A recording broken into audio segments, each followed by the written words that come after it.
We're here in the heart of the Judean desert, about halfway between Jerusalem and Jericho, not far from the restored ruins of the Good Samaritan Inn, where people could hike halfway down, sleep overnight, and then continue the rest of the way.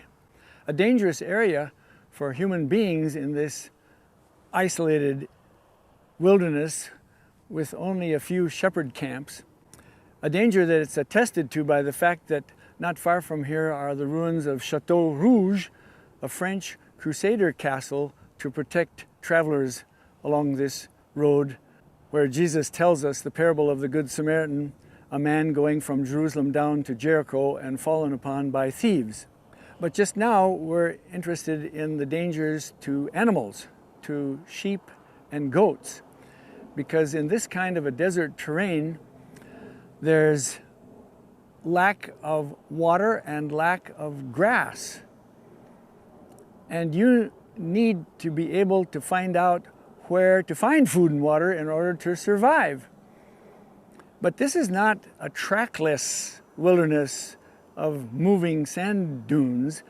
This desert is full of trails and tracks, full of paths. In fact, there are dozens just up and down one hillside, because they're just far enough apart so that the sheep and goats can nibble whatever little remnants of grass are there, and that way clean off whatever little food is here on an entire hillside.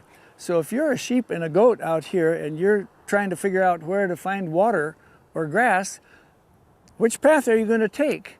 Not only that, we notice the rounded contours of the chalky hills, and how if you get on one of these paths and follow it, you may end up just circling around the whole hilltop and coming back right to where you were. And this is what helps us understand one of the phrases in Psalm 23. Yancheni b'ma'agale tzedek. He will lead me in Standard Translation, paths of righteousness.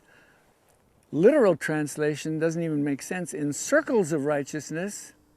But now it does make sense, because the kinds of paths that are here in the wilderness sometimes literally circle right around and come back to where they were.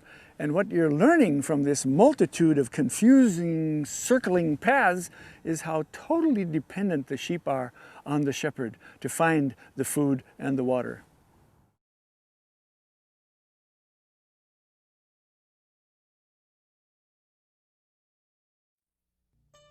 Hi there. We're continuing our series on Psalm 23, the Psalm of David. Remember, he said in verse 1, "The Lord is my shepherd, I shall not want.